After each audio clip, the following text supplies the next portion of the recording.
Hello, everyone, and welcome to this very, very special conversation with someone very special. Women and Child Development Minister Smriti Irani is with us, and you have a very special audience also, ma'am.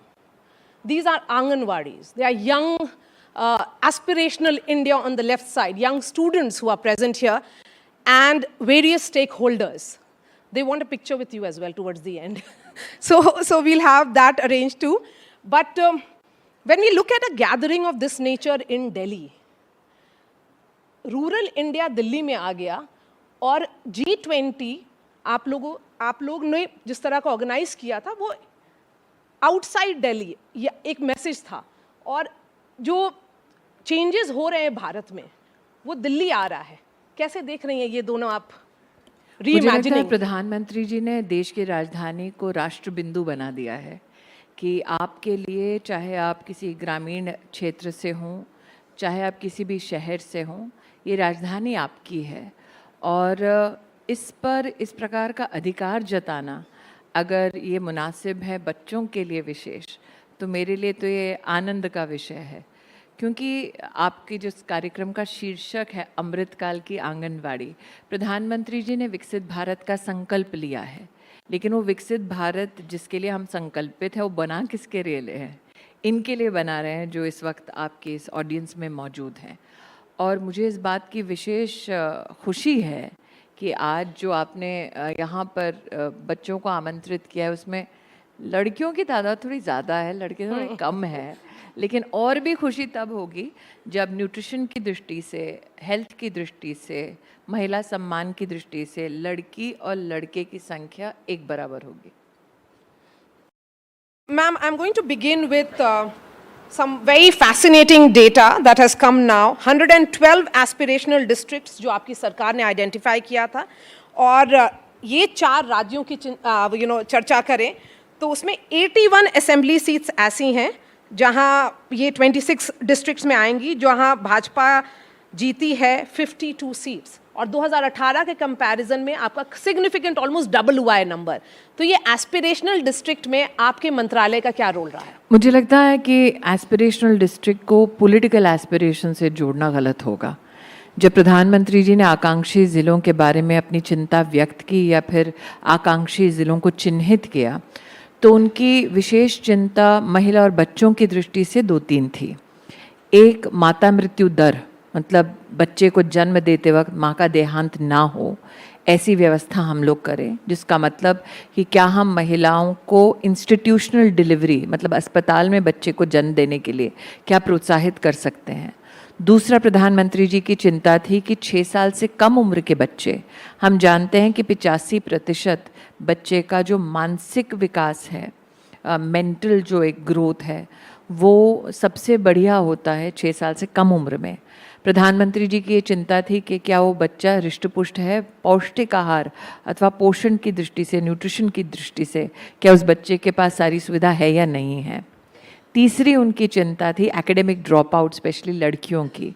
तो क्या बेटियों की पढ़ाई की व्यवस्था, वहाँ पर skilling की व्यवस्था क्या हम ढंग से कर पा रहे हैं या नहीं कर पा रहे. ऐसे कई मानकों पर जो ज़रूरी है एक समुदाय के विकास के लिए, सोशल इंफ्रास्ट्रक्चर को कैसे हम और सुदृढ़ कर सकते हैं, उस दृष्टि से प्रधानमंत्री जी ने आकांक्षी ज़िले हमारे देश में चुने. आकांक्षी ज़िले लोग जैसे बीमारू स्टेट्स कहते थे, उसी प्रकार से एक स्टेट के अंदर ये बीमारू ज़िला हुआ करता था. और अगर आप किसी प्रशासनिक अधिकारी से पूछें तो वो उस ज़िले में अपनी पोस्टिंग को पनिशमेंट पोस्टिंग मानते थे. प्रधानमंत्री जी ने ही literally flipped the entire administrative framework. उन्होंने कहा जो आपका सबसे काबिल ऑफिसर हो, महिला हो या पुरुष हो, आप उनको एस्पिरेशनल डिस्ट्रिक्ट का दायित्व दीजिए. और वो डिस्ट्रिक्ट, उसके अफसरों को ये बता दिया जाता था कि आपको नेशनल बेंचमार्क क्या है, राष्ट्रीय उपलब्धि का स्तर क्या है, या आपके प्रदेश की उपलब्धि का स्तर क्या है, क्या आप उस स्तर तक पहुंचा सकते हैं. तो एक कोलैबोरेशन लेकिन कंपटीशन की भावना ब्यूरोक्रेट्स में भी जागृत हुई. उसमें सिविल सोसाइटी को साथ लिया गया कि अगर आप एनजीओ चलाते हैं किसी विशेष वर्ग के लिए, महिला के लिए, बच्चों के लिए, वृद्धों के लिए, तो क्या आप अपने सिविल सोसाइटी लीडर्स को, थॉट लीडर्स को ज़मीनी स्तर पर प्रशासन के साथ क्या समन्वय में या कोलैबोरेशन में जोड़ सकते हैं? तो मुझे लगता है मारिया जी, आज की ये हेडलाइन किसी पॉलिटिकल विश्लेषक के लिए बहुत ही सुहावनी होगी। सिंप्लीफाई की होगी उन्होंने कि मोदी मैजिक क्या है, बस एस्पिरेशनल डिस्ट्रिक्ट में इतनी सीटें बढ़ गई। लेकिन मोदी का संकल्प जो है वो विकसित भारत का संकल्प है, और विकसित भारत अगर हम बनाना चाहते हैं तो उसको फाउंडेशनली स्ट्रॉन्ग करना पड़ेगा। और मुझे लगता है आकांक्षी ज़िलों में आज जो हमको परिणाम एडमिनिस्ट्रेटिव और ह्यूमन डेवलपमेंट इंडेक्स की दृष्टि से दिख रहे हैं वो अभूतपूर्व है, वो हमारे देश में कभी दिखे नहीं। लेकिन मैम, जो आप विकसित भारत की चर्चा कर रही हैं, वो विकसित भारत आपकी जीत से एसोसिएटेड भी है। भाजपा का हिंदुस्तान ambition की है। जीत से अगर आप हमारी जीत को एसोसिएट करें तो एक हिंदुस्तानी होने के नाते मेरे लिए गर्व का विषय है। छत्तीसगढ़ की बात शायद करें ही मैम। देश की राजनीति में किसी भी नेता को ये किसी पत्रकार ने कहा हो कि विकसित भारत की जीत मतलब आपकी जीत। मुझे लगता है यहाँ जितने हिंदुस्तानी बैठे हैं, मैं नहीं जानती उन्होंने किसको वोट किया है, लेकिन अगर हिंदुस्तान विकसित होता है तो उनकी जीत है। मैम, छत्तीसगढ़ की बात करें, किसी भी पॉलिटिकल एनालिस्ट ने भाजपा को नहीं बताया था कि आपका कुछ वहाँ पे हो सकता है या आपका कोई चांस है।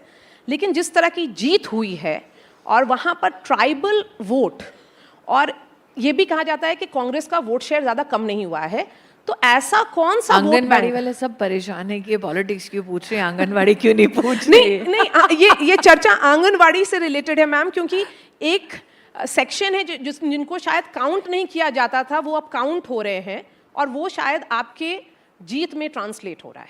देखिए, आप छत्तीसगढ़ के ट्राइबल परिवारों की भूमिका के अगर बारे में चर्चा करना चाहें तो वो भी सिंप्लीफाई नहीं हो सकता।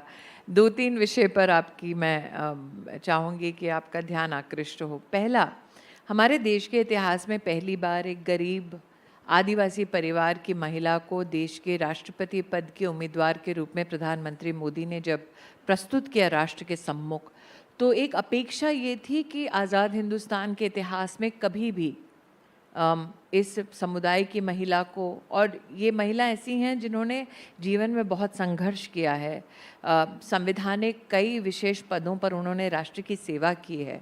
प्रधानमंत्री जी की अपेक्षा रही थी कि इनके संदर्भ में हर दल से समर्थन आएगा।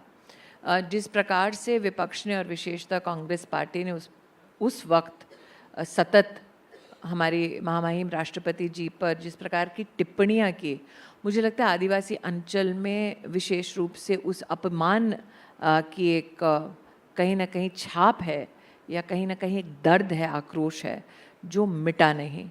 जहाँ तक अब आदिवासी बहनों की बात या आकांक्षी ज़िलों की बात कर रही हैं, प्रधानमंत्री जी ने जब आकांक्षी ज़िले या फिर प्रधानमंत्री जनमन, जो विशेष आदिवासी समुदायों में सोशल इंफ्रास्ट्रक्चर को पुनः उसे सुदृढ़ करने की दृष्टि से प्रधानमंत्री जी का संकल्प रहा, तो उन्होंने कम से कम हमारे मंत्रालय में सक्षम आंगनबाड़ी की हमने कल्पना प्रस्तुत की, जिसमें देश में 2 लाख आंगनबाड़ी जो सिर्फ और सिर्फ हमने एस्पिरेशनल ज़िलों से शुरू की, अब आदिवासी अंचल में भी हमारा विशेष 2500 से ज़्यादा आंगनबाड़ियों को विशेष सारे रूल्स रिलैक्स करके, क्योंकि आंगनबाड़ी बनता है तो उसके आसपास में आबादी कितनी है उसके हिसाब से आंगनबाड़ी चिन्हित होता है। आदिवासी अंचल में आबादी शायद उतनी ज़्यादा ना हो, फिर भी प्रधानमंत्री जी ने कहा कि यहाँ पर सोशल इंफ्रास्ट्रक्चर की, आंगनबाड़ी, स्कूल की, सड़क की ज़रूरत है, तो आप रूल्स रिलैक्स कीजिए, उनके लिए विशेष बनवाइए। साथ ही मुझे लगता है सक्षम आंगनबाड़ी की जो कल्पना है वो साधारण आंगनबाड़ी नहीं है। भारत नेट से जुड़ा हुआ वो आंगनबाड़ी का स्पेस है, ऑडियो विजुअल लर्निंग वहाँ पर डिवाइसेस या फिर इंगेजमेंट्स और प्रोटोकॉल्स उपलब्ध हैं, रेन वाटर हार्वेस्टिंग की पूरी व्यवस्था उपलब्ध है। और आज के दशक में अगर हम कहें कि आंगनबाड़ी को सिंपली एक छोटा सा कमरा है, वो आंगनबाड़ी दीदी है, वैसी कल्पना प्रधानमंत्री की नहीं थी। उन्होंने कहा हर आंगनबाड़ी बहन के पास एक स्मार्टफोन हो, और स्मार्टफोन में एनालिटिक्स के साथ उनके पास एक ऐप हो, डिवाइस इनेबल्ड हो, कि वो हर एक बेनिफिशियरी तक, लाभार्थी तक रिकॉर्ड सहित पहुंच सके। मैम, कुछ स्टेटिस्टिक्स की बात करते हैं, और ये इशू आपके दिल के बहुत करीब है इसलिए अहम होगा। India has nearly 14 lakh Anganwadis and over 9 crore beneficiaries, of which 8 crore are children. 10 crore beneficiaries, of which 7.5 crores of women are children under the age of 6.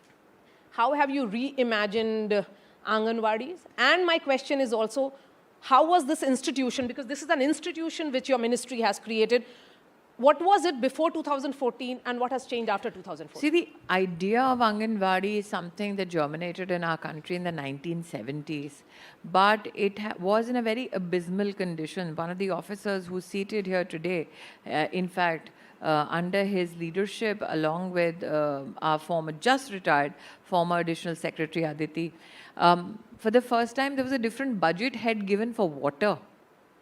Can you imagine something that came into Indian politics and Indian bureaucracy in the 1970s, for the first time had a distinct budget line for water after Modi became Prime Minister? We wanted people to recognize that children have to be measured. आप बोलते हैं बच्चे को healthy बनाना है, लेकिन मानक क्या है, बेंचमार्क क्या है, कैसे पता चलेगा? तो मंत्रालय हमारा और स्वास्थ्य मंत्रालय दोनों के बीच में समन्वय ही नहीं था मोदी जी के प्रधानमंत्री बनने से पहले कि किसके स्टैंडर्ड के आधार पर बच्चे के आप हेल्थ डिसाइड करेंगे. WHO के स्टैंडर्ड को लेकर हमने दोनों मंत्रालय के समन्वय से स्टैंडर्डाइज्ड एक प्रोसेस और प्रोसीजर आंगनवाड़ी की बहनों को, आशा वर्कर्स को दिया. नरेंद्र मोदी ने कहा कि अगर हम चाहते हैं कि महिला की मृत्यु दर कम हो बच्चे के जन्म देते वक्त, तो महिला क्यों नहीं जाती है डॉक्टर के पास कि उस एक दिन में अगर उसको वैक्सीन लगाना है या डॉक्टर का चेकअप करना है, मजदूरी का पैसा कम पड़ जाता है. तो नरेंद्र भाई ने कहा ऐसा करते हैं कि ऐसी गर्भवती बहनों के लिए आप उनके बैंक में कैश ट्रांसफ़र करवाओ. तो प्रधानमंत्री मातृवंदना योजना शुरू हुई. 5,000 रुपये सीधा बैंक के खाते में 2 किस्तों में जाता है. प्रधानमंत्री जी ने कहा कि ये पहले बच्चे के लिए जा रहा है, अगर दूसरी बेटी हो तो 6,000 रुपये दो, ताकि महिला अगर गर्भवती है तो वो जाए, वैक्सीनेशंस पाए, डॉक्टर का चेकअप पाए. और एक बार एक मेंटल फ्रेमवर्क हो जाता है कि इस अस्पताल में जा रहे हैं तो डॉक्टर्स और वहाँ पर जो मेडिकल पर्सनल फील्ड वर्कर्स हैं वो महिला को प्रोत्साहित करते हैं कि आप घर पे बच्चे को जन्म ना देना, अगर कुछ हो गया तो फिर कम से कम डॉक्टर की सुविधा आपको अस्पताल में मिलेगी. तो वो इंस्टीट्यूशनल डिलीवरी आपकी बढ़ने लगी. महिला की मौत बच्चे को जन्म देते हुए ये परसेंटेज आपका घटने लगा. अब बच्चा अगर अस्पताल की परिधि में जन्म लेता है, बच्चे को जन्म के वक्त अगर कोई तकलीफ़ है तो आपके पास मेडिकल इंफ्रास्ट्रक्चर उपलब्ध है उस बच्चे की देखभाल करने के लिए. व्यवस्था प्रधानमंत्री जी ने कहा कि अगर आज मुझे पता करना है किसी ज़िले में, किसी ब्लॉक में, किसी गांव में बच्चा बीमार है कि नहीं, कैसे पता करेंगे? तो प्रधानमंत्री जी ने पोषण अभियान को एक नेशनल फ्लैगशिप स्कीम बनाया. हमारे देश के इतिहास में कभी भी, आप कह रही हैं मेरे मंत्रालय का ये काम है, हम 18 मंत्रालयों का समन्वय करते हैं. 18 मिनिस्ट्रीज़ कोलैबोरेट अंडर द पोषण अभियान, which means 18 ministries includes ministry of agriculture. अब कोई सोचेगा कि आंगनवाड़ी में एग्रीकल्चर का क्या काम है. हमने पोषण वाटिका बनवाई, देश भर में 2 लाख से ज़्यादा पोषण वाटिका बनाई, जिसमें हमने कहा कृषि विज्ञान केंद्र कहीं चल रहा है उसके कृषि विशेषज्ञ को बुलाओ, वहाँ की जो टोपोग्राफी है उसके हिसाब से स्थानीय कौन सी वेजिटेबल्स उग सकती हैं जो आंगनवाड़ी की बहनें बच्चों को वहाँ खिला सकती हैं. तो देयर हैज़ बीन, कहते हैं ना, God is in details, and the Prime Minister finds God in that detail almost in every project that he undertakes. It's also about early learning centers. Yes. पोषण भी, पढ़ाई भी. मेरा ये सौभाग्य रहा कि मेरे पास शिक्षा मंत्रालय की जिम्मेदारी रही 14 में, जब प्रधानमंत्री जी को प्रधान सेवक बनने का मौका मिला था, और हमने 30 साल के अंतराल के बाद देश की नई शिक्षा नीति का ड्राफ्ट जो है वो हमने शुरू किया था. प्रधानमंत्री जी ने तब कहा कि हम ऐसा क्यों करते हैं कि जो बच्चे के पहले 6 साल हैं उसको तवज्जो नहीं देते. स्कूल में आया बच्चा तब सब भाग रहे हैं रेस में कि बच्चे को पढ़ाई कैसे करानी है. क्या हम लर्निंग थ्रू एक्टिविटी या फन ये बच्चे के जीवन का हिस्सा बना सकते हैं? मारिया जी, अगर आप सेंसस का आंकड़ा देखें तो लगभग 11 करोड़ 30 लाख बच्चों में से 8 करोड़ बच्चे आंगनवाड़ी की परिधि में बढ़कर फिर शैक्षिक संस्थान में जाते हैं, एकेडमिक इंस्टीट्यूशन में जाते हैं. तो जो नेशनल एजुकेशन पॉलिसी का अर्ली चाइल्डहुड लर्निंग का जो एक्सपीरियंस है वो हम इन बच्चों को देते हैं, लेकिन ये नहीं कि किताबों का ढेर लगा देते हैं। खिलौनों के माध्यम से, ऑडियो विजुअल के माध्यम से, गीत संगीत के माध्यम से इसको हम बढ़ावा देते हैं, और एक स्टेट्स के साथ कोलैबोरेट करके, कि ये नहीं कि भारत सरकार ने कह दिया तो आपको यही खिलौना लेना है। हमने हर राज्य से कहा कि आपकी एक सांस्कृतिक धरोहर है बच्चे के लालन पालन में, उसको आप हमारे साथ बांटिए। वो बेस्ट प्रैक्टिसेस हमने देश भर में बांटी, और हर राज्य अपने कल्चरल कॉन्टेक्स्ट में देखते हुए बच्चे को अब पोषण भी दे रहा है, पढ़ाई भी करा रहा है। और स्मृति जी, आंगनवाड़ी प्रोटोकॉल फॉर दिव्यांग चिल्ड्रन, एक अंडरस्टैंडिंग थी कि उनको स्पेशल नीड्स हैं और उनको स्पेशल सपोर्ट की ज़रूरत है, तो वो प्रोटोकॉल बनाने की ज़रूरत क्या आपने देखा, क्या सोचा कि आपको लगा कि इसका करना ज़रूरी है? देखिए, आप जानती हैं कि दिव्यांग बच्चों के लिए विशेष और दिव्यांग परिवारों के लिए विशेष प्रधानमंत्री जी ने चिंता भी जताई है, लेकिन उनको समर्थन देने का, उनका सामर्थ्य बढ़ाने का प्रधानमंत्री जी ने काम किया है। और उन्हीं की उस सोच से, taking a page out of that particular book of empathy of the prime minister, we decided 1/3 जो दिव्यांगता है, डिसेबिलिटी जिसे आप कहते हैं, वो बचपन में आ जाती है। मैं मारिया जी आपको एक सोशल कॉन्टेक्स्ट इसका देना चाहती हूँ। गरीब परिवार में बहुत कम लोग ऐसे हैं जो बिना झिझके कहते हैं कि मेरा बच्चा दिव्यांग है, उसको सपोर्ट की ज़रूरत है। गरीब परिवार में बच्चा दिव्यांग अगर है, बहुत कम लोकल कम्युनिटीज़ में आप एक एम्पैथी या सपोर्ट सिस्टम जनरेट कर पाते हैं। तो ये प्रोटोकॉल महज एक कागज़ी हमारी किवायद नहीं है।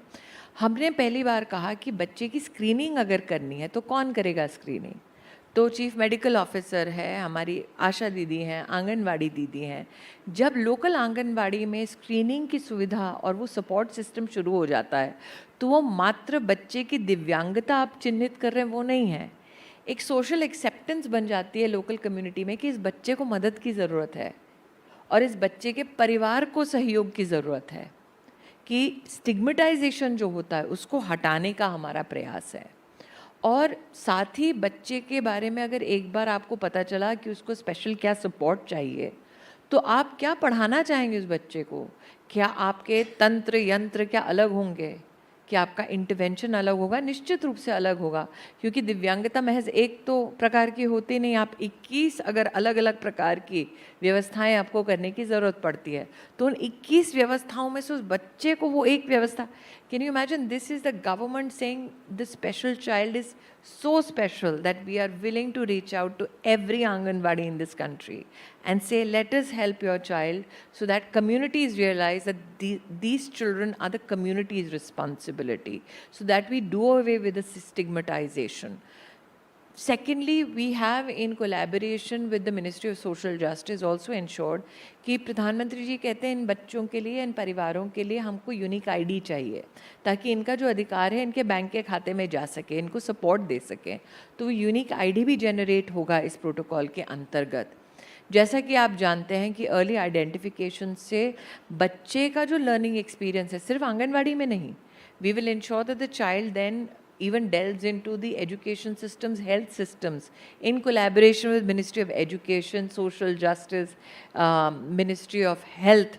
तो एक होलिस्टिक मानवीय दृष्टिकोण से अगर आप देखें तो ये प्रोटोकॉल महज एक कागज़ नहीं है, एक सोच की बदलाव की पहल है।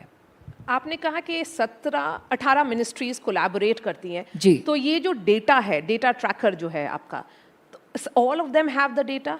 All of we them have keep our track of it? partners in the Ministry of Health, Education, और जब मान लीजिए मुझे आंगनवाड़ी में पोषण वाटिका बनाना है, तो मंत्रालय कृषि को पता होता है कि मैम मीटिंग आज बुलाएंगी, या फिर हमारी जो ब्यूरोक्रेटिक सिस्टम है उसमें हम आपको पिन पॉइंट कर देंगे। हमने, आप पीएम गति शक्ति के बारे में बहुत आपने चर्चा सुनी होगी कि प्रधानमंत्री कह रहे हैं रेल बनेगा, ब्रिज बनेगी, रोड्स बनेंगे, बड़ी बड़ी बिल्डिंग बनेगी, तो उसको जियो टैगिंग करो। हमने आंगनवाड़ी को भी गति शक्ति में डाल दिया है।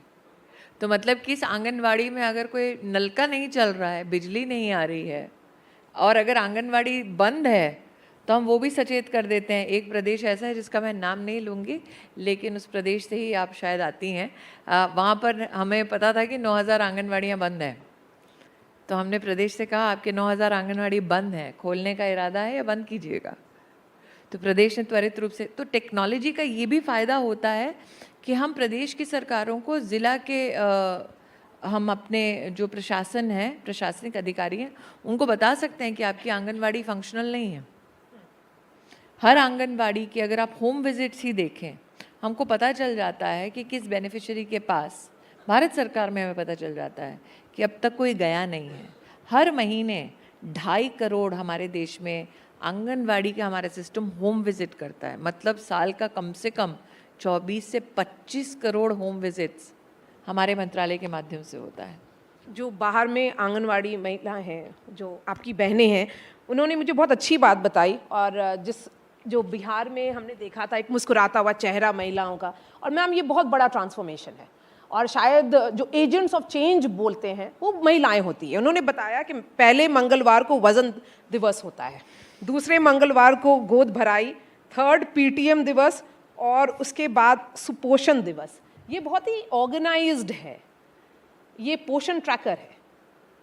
और पोषण ट्रैकर कोविड के वक्त बनाया था, 3 महीने में। ट्रैकर बनाने वाले मैं और ये 2 अफसर यहीं सामने बैठे हुए हैं।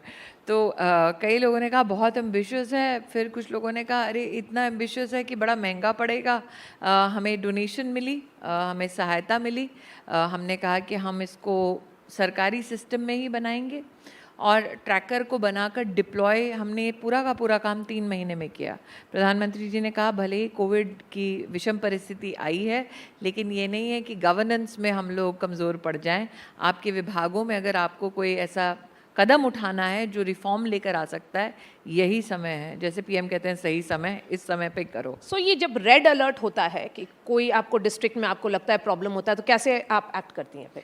हमारे पूरे इस कार्यकाल में एक चीज़ जो मेरा सौभाग्य रहा हमने किया, नॉर्मली सरकारें क्या करती थी, फाइनेंशियल ईयर के अंत में प्रदेश की सरकारों के साथ बैठ के चर्चा करती थी कि क्या हुआ, कैसे हुआ, कितना काम हुआ, और ये कागज़ के ऊपर महज होता था। अब सैटेलाइट इमेजिंग के ज़माने में हम बता सकते हैं कि कितना काम हुआ, कितना रह गया है, क्यों रह गया है। ये मीटिंग्स मैं स्वयं और मेरे अधिकारी तो हर महीने करते हैं प्रदेश सरकारों के साथ, मैं हर क्वार्टर में करती हूँ, ताकि ऐसा ना हो कि साल के अंत में कहें अरे बाप रे इतना सारा काम नहीं हो पाया। प्रधानमंत्री जी ने बजट को एडवांस क्यों किया? उनकी इच्छा थी कि अप्रैल के महीने से you hit the ground running. तो we been running ever since he is become प्रधान सेवक। ट्रेनिंग, ट्रैकिंग, डिलीवरी जी एक प्रोसेस है।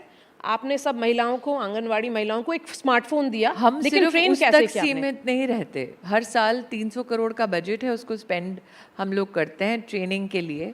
सोशल जस्टिस के साथ हमने कोलैबोरेशन करने का प्रयास किया है ताकि दिव्यांग बच्चों के संदर्भ में आंगनवाड़ी दीदियों को स्पेशल अगर ट्रेनिंग चाहिए तो उसको हम कैसे कर पाएँ। मैं ये भी कहना चाहूँगी कि जब आप कहते हैं कि tracking of benefits to beneficiary, तो हम सिर्फ पोषण ट्रैकर पर निर्भर नहीं करते। आंगनवाड़ी दीदी ने मान लीजिए आपने 10 बेनिफिशरीज़ का नाम भरा, उसमें से हम कभी भी किसी भी बेनिफिशरी को हमारी जो राष्ट्रीय हेल्पलाइन है उससे फ़ोन करते हैं कि वाकई में आपको ये सेवा मिली या नहीं मिली। So there is not only one tracking interface digitally, there is not only one reporting digital interface, we also have a call and a helpline where we randomly call and check. So there is also this effort to ensure that there is corroborative evidence about genuinely what is coming up on the tracker. Ma'am, as someone who has tracked your makes me a- politics and your governance model for so many years, Yes. I can fairly say you would have also made some calls. Is it fair to say that? I will not make any such admissions when the parliament is in session.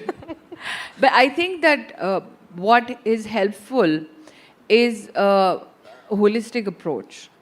We do not doubt the legitimacy of data, but we do not doubt the legitimacy of the data that comes through on the tracker. It's because we have taken additional efforts to ensure that we corroborate everything that happens on the digital platform.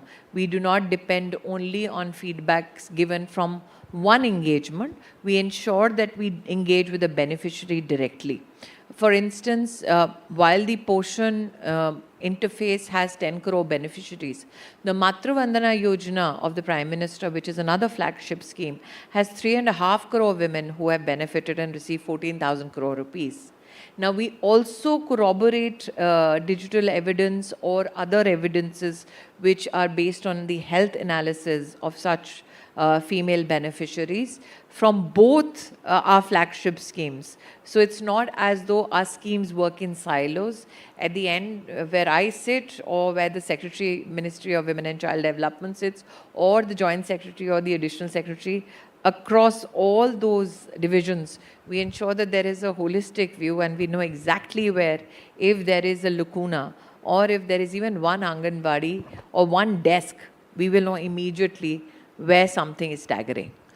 And क्योंकि आपने toys की बात की और दिव्यांग बच्चों की बात की, DIY high quality sensory toys, ये शुरुआत कब हुई और क्यों ज़रूरत पड़ा आपको? I had the privilege of also being Minister Textiles, who was in charge of handicrafts in the country.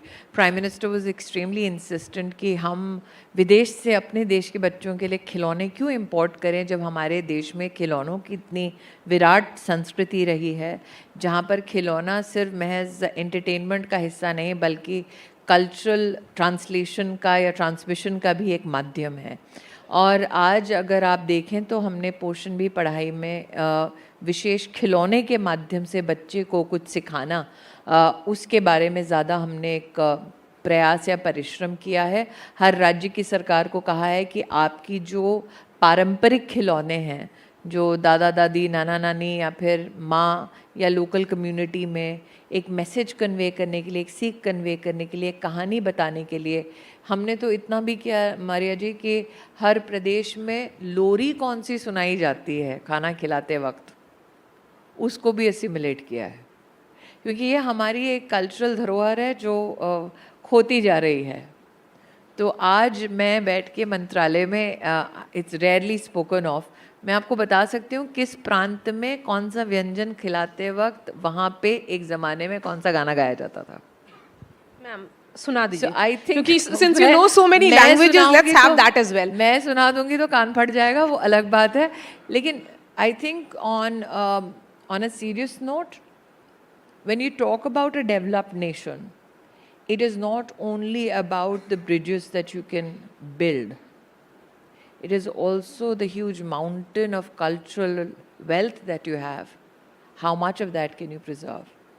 So I think when we in the ministry work towards building an infrastructure for children, we don't reduce it to just building a room or just building a creche. We recognize that it is a part of a larger community culture. It is a part of a larger, I think, civilizational context that we can help bridge and bring to the next generation.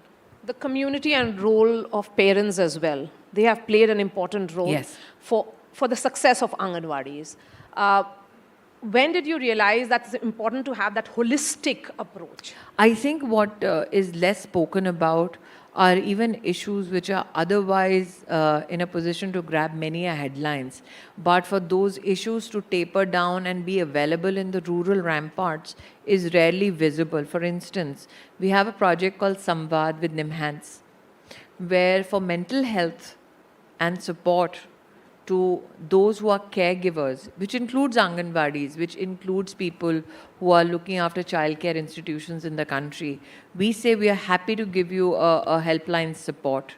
Till now, close to 130,000 people have received support from just Samvad, courtesy NIMHANS and that one project.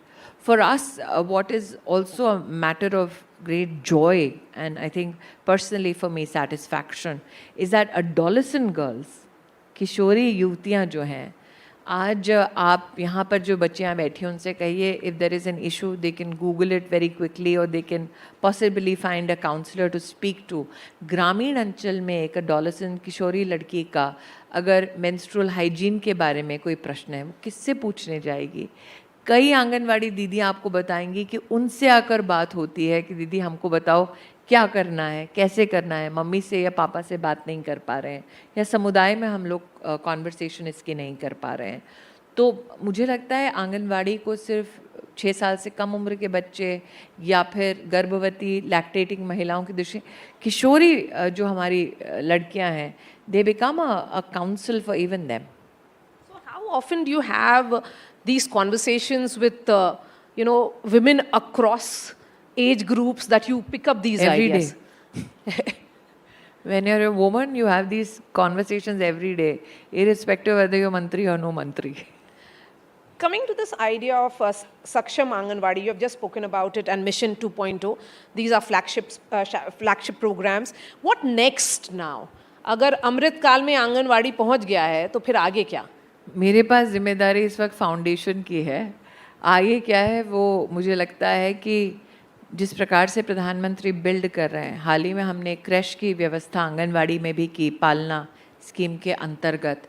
हम recognise करते हैं कि जो working women की संख्या बढ़ रही है और विशेषतः ग्रामीण अंचल में भी जहाँ पर इन सुविधाओं को देना है, तो हमने शुरुआत की है some of the busiest urban centres. और आप अफोर्डेबल जो डे केयर है वो आंगनवाड़ी की व्यवस्था में दे सकते हैं, तो हमने पालना की आंगनवाड़ी में ही शुरुआत की है। तो साथ ही साथ आपको एक चीज़ रिकग्नाइज़ करनी पड़ेगी मरिया, हम जब कहते हैं 14 लाख आंगनवाड़ी है, 22 लाख आंगनवाड़ी की हमारी बहनें हैं, this has become the world's largest trained workforce for child care, which no other country can boast of. So हम सिर्फ ये ना देखें कि हम जब आंगनवाड़ी की व्यवस्था देते हैं तो सिर्फ उस बेनिफिशरी को बेनिफिट होता है। आज एक ग्रोइंग इकोनॉमी में जहाँ पर महिलाओं की वर्कफोर्स में सहभागिता बढ़ रही है, एक अर्ली चाइल्ड केयर की स्किल्ड वर्क सेट का होना और इतनी बड़ी मात्रा में उपलब्ध होना अपने आप में मुझे लगता है भारत की बहुत बड़ी एक स्किल्ड धरोहर है। मैम, ये कॉन्वर्सेशन हम रैप अप करेंगे और आखिरी सवाल, आप उन्हें क्या बोलेंगी? उन्हें इतना ही बोलूँगी कि ये फ्यूचर है, जिस फ्यूचर को हम पुख्ता कर रहे हैं, पहले तो मेरा ये आग्रह है कि लड़का और लड़की की जो संख्या है वो बराबर होगी, ये मेरी फ्यूचर से एक्सपेक्टेशन है। लेकिन मुझे लगता है कि इनसे मेरी अपेक्षा यही है। प्रधानमंत्री मोदी ने जब कहा हमसे कि हमें फाउंडेशनली हमारे देश को स्ट्रॉन्ग करना है, तब इस बात का भी एहसास दिलाया। अगर आपने हमारी पूरी वार्ता को देखा हो, हमने हर एस्पेक्ट को बड़ी डिटेल से समाधान की दृष्टि से देखा है। और हमने ये संकल्प इसलिए लिया क्योंकि हम चाहते हैं कि हम जब इस देश में राइट्स की बात करते हैं तो कहीं ना कहीं रिस्पॉन्सिबिलिटी का भी एहसास हो। तो मेरी इस जनरेशन से एक्सपेक्टेशन यही है कि आपसे पहले की जनरेशन्स खप गई अधिकारों के लिए लड़ते लड़ते, आप अधिकार और देश के प्रति जिम्मेदारी क्या अगर बैलेंस बनाकर चलेंगे तो विकसित भारत सदैव रहेगा। ये मेरी मनोकामना भी है, ये मेरा संकल्प भी है, ये मेरा विश्वास भी है। Smriti Irani, really appreciate your time. Thank you so Thank much you. for sharing all the details that the WCD ministry is doing. It's phenomenal how far you have reached, and you also have a plan for future. Thank you, ma'am.